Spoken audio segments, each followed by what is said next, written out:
श्री स्वामी समर्थ. नमस्कार, मी नंदिनी. माझ्या यूट्यूब चॅनलवर तुमचं खूप मनापासून स्वागत करत आहे. तुमच्या मनातील सर्व चांगल्या इच्छा स्वामी महाराज पूर्ण करो ही स्वामींच्या चरणी प्रार्थना करते आणि आजच्या व्हिडिओला सुरुवात करते.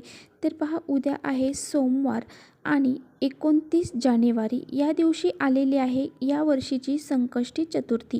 तर या चतुर्थीच्या दिवशी आपल्याला काही उपाय सेवा करायच्या आहेत. तर बघा, चतुर्थीच्या दिवशी आपण गणपती बाप्पांची पूजा, सेवा आणि उपाय करत असतो. गणपती बाप्पा हे विघ्न हरण करणारे, विघ्न नष्ट करणारे, बुद्धीची देवता मानली जाते. यामुळेच बघा, गणपती बाप्पा हे अगदी लहान मुलांपासून मोठ्यांपर्यंत सर्वांचेच लाडके दैवत हे मानले. कोणत्याही पूजेची सुरुवात ही गणपती बाप्पांच्या पूजेने केली जाते. त्यामुळे कोणत्याही कार्यामध्ये अडथळा निर्माण होत नाही. जे पण कार्य आपण करत आहोत तर ते कार्य अगदी व्यवस्थितपणे पार पाडावे यासाठी गणपती बाप्पांच्या पूजनानेच त्या कार्याला सुरुवात केली जाते.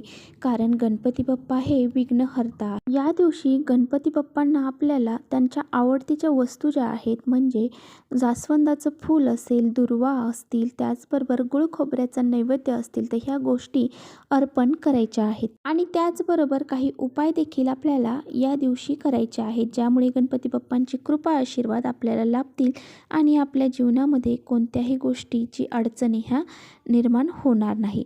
त्यामुळेच बघा, आपल्याला एक उपाय हा करायचा आहे. कापरासोबत अशी ही एक वस्तू जाळायची आहे, ज्यामुळे मुलांचे विघ्न संकट टाळून जातील आणि त्यांची अभ्यासामध्ये, नोकरीमध्ये, व्यवसायामध्ये खूप सारी प्रगती होईल. तर असा हा अत्यंत पवित्र आणि प्रभावशाली उपाय आपल्याला करायचा आहे. तो कसा करायचा आहे याबद्दलच आपण व्हिडिओमध्ये जाणून घेणार आहोत. त्यामुळे व्हिडिओ कुठे स्किप न करता शेवटपर्यंत नक्की बघा, जेणेकरून तुमच्यापर्यंत योग्य ती माहिती पोहोचेल. आपल्या चॅनलवरती जर तुम्ही नवीन असाल तर चॅनलला लगेच सबस्क्राईब करा आणि असेच माहितीपूर्ण व्हिडिओ पाहण्यासाठी बेल आयकॉनलाही प्रेस करा, म्हणजे मी जेव्हा नवीन व्हिडिओ अपलोड करेन त्याचं नोटिफिकेशन तुम्हाला सर्वात अगोदर मिळेल आणि तुम्ही एकही व्हिडिओ मिस करणार नाही. तर पहा, जो उपाय मी तुम्हाला सांगणार आहे तर तो उपाय तुम्ही उद्या सकाळपासून ते रात्री 12 वाजेपर्यंत कधीही करू शकता. हा उपाय जो आहे तर तो आपल्याला खास करून संकष्टी चतुर्थीच्या दिवशी करायचा आहे. आपल्या मुलांवर वारंवार संकट येत असतील, मुलं वारंवार आजारी पडत असतील, काही विघ्न संकट त्यांच्यावरती येत असतील, मुलांना झोप लागत असेल आणि ते मुलं झोपेमध्ये डचकून उठत असतील, लहान मुलं खूप सारी चिडचिडेपणा करत असतील, किरकिर करत असतील, त्याचबरोबर मोठी मुलं जे असतात तर ती अभ्यास करतात परंतु त्यांच्या लक्षात राहत नाही किंवा त्यांची नोकरीमध्ये, व्यवसायामध्ये, अभ्यासामध्ये प्रगती होत नाही. यामुळे हा उपाय आपल्याला आपल्या मुलांसाठी करायचा आहे. अगदी लहानांपासून तर मोठ्यांपर्यंत हा उपाय आपल्याला करायचा आहे. तुमची मुलं असतील किंवा मुली असतील तर त्यांच्यासाठी सुद्धा तुम्ही हा उपाय करू शकता. हा उपाय करण्यासाठी आपल्याला एक नारळ लागणार आहे आणि ह्या नारळामध्ये पाणी असायला हवं असा हा एक नारळ आपल्याला घ्यायचा आहे. तो नारळ आपल्याला सोलून काढायचा आहे, परंतु त्याची शेंडी तशीच ठेवायची आहे. ज्याप्रमाणे आपण नारळ देवाला फोडतो पहा, त्याप्रमाणेच या नारळाला थोडीशी शेंडी आपल्याला ठेवायची आहे आणि तो नारळ सोलायचा. यानंतर आपल्याला तुपामध्ये भिजवून 3 कापराच्या वड्या घ्यायच्या आहेत आणि ह्या भिजून घेतल्यानंतर या नारळावरती त्या कापराच्या वड्या आपल्याला ठेवायच्या आहेत आणि त्या ठेवल्यानंतर त्या प्रज्वलित करायच्या आहेत. आणि आपल्या मुलांना आपल्या समोर बसवायचं आहे, आसन टाकून बसवायचं आहे. त्यांना पूर्व पश्चिम असं बसवा.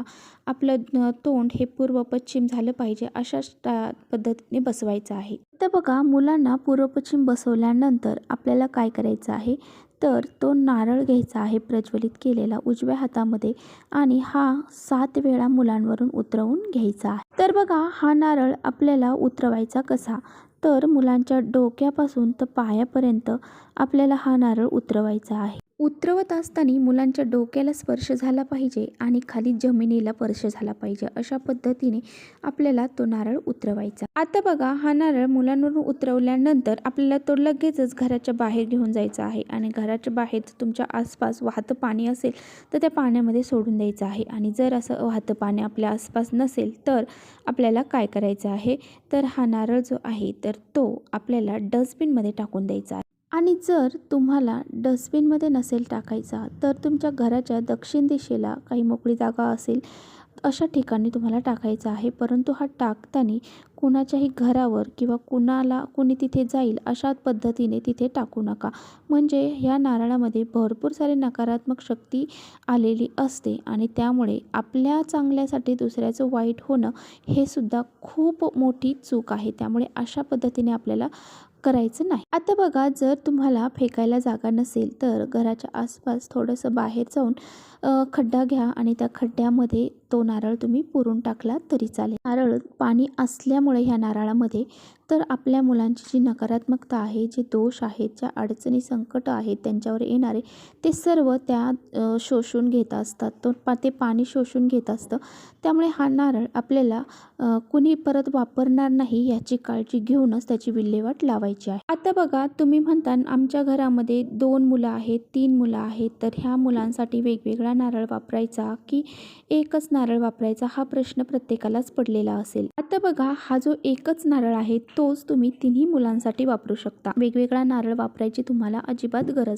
तर पहा, अजून एक प्रश्न निर्माण होतो, तो म्हणजे काही ताईंची मुलं जी आहेत तर ती बाहेरगावी असतात. तर त्यांनी हा उपाय कसा करायचा आहे, ते जर आजी आजोबांकडे असतील तर आजी आजोबांनी जरी हा उपाय केला तरी चालेल. आणि जर ते हॉस्टेलला असतील तर तुम्ही मुलांचा फोटो तुमच्याकडे असेल तर त्या फोटोवरून 7 वेळा हा नारळ उतरवायचा आहे आणि अशा पद्धतीने जसं सांगितलं आहे त्या पद्धतीने त्याचं विसर्जन करायचं आहे. त्याचबरोबर बघा, तुम्हाला हा उपाय करत असताना असं बोलायचं आहे की मुलांची इडापिडा जाऊ दे, मुलांची संकट, त्यांच्यावरती येणारी विघ्न ती टळू दे, मुलांचे विघ्न टळू दे. त्याचबरोबर त्यांच्या जीवनामध्ये त्यांची खूप सारी प्रगती होऊ दे, त्यांच्या नोकरीमध्ये, व्यवसायामध्ये, त्यांच्या अभ्यासामध्ये प्रगती होऊ दे, असं बोलत आपल्याला हा नारळ उतरवायचा आहे. कारण पहा, आपल्या सर्वांना माहीत आहे की गणपती बाप्पा हे विघ्न हरण करणारी देवता आहे. त्यामुळे आपण असा हा उपाय करताना असे हे शब्दसुद्धा उच्चारायचे आहेत. यामुळेच पहा, मुलांच्या विघ्न दूर व्हावे, त्यांची संकट दूर व्हावी, त्यांच्या बुद्धीमध्ये वाढ व्हावी, यासाठी आपल्याला हा उपाय संकष्टी चतुर्थीच्या दिवशी करायचा आहे. कारण गणपती बाप्पा हे विघ्नहर्ता आणि बुद्धीचे देवता आहेत. म्हणून मुलांची प्रत्येक क्षेत्रामध्ये प्रगती होण्यासाठी आपल्याला हा उपाय करायचा आहे. म्हणून पहा, तुम्ही तुमच्या मुलांसाठी हा उपाय आवर्जून करा. तर चला, इथेच करते व्हिडिओचा एंड. व्हिडिओ आवडला असेल तर नक्की लाईक करा. चॅनलवर नवीन असाल तर चॅनलला सबस्क्राईब करा. परत भेटूया अशाच छानशा व्हिडिओसोबत. तोपर्यंत श्री स्वामी समर्थ.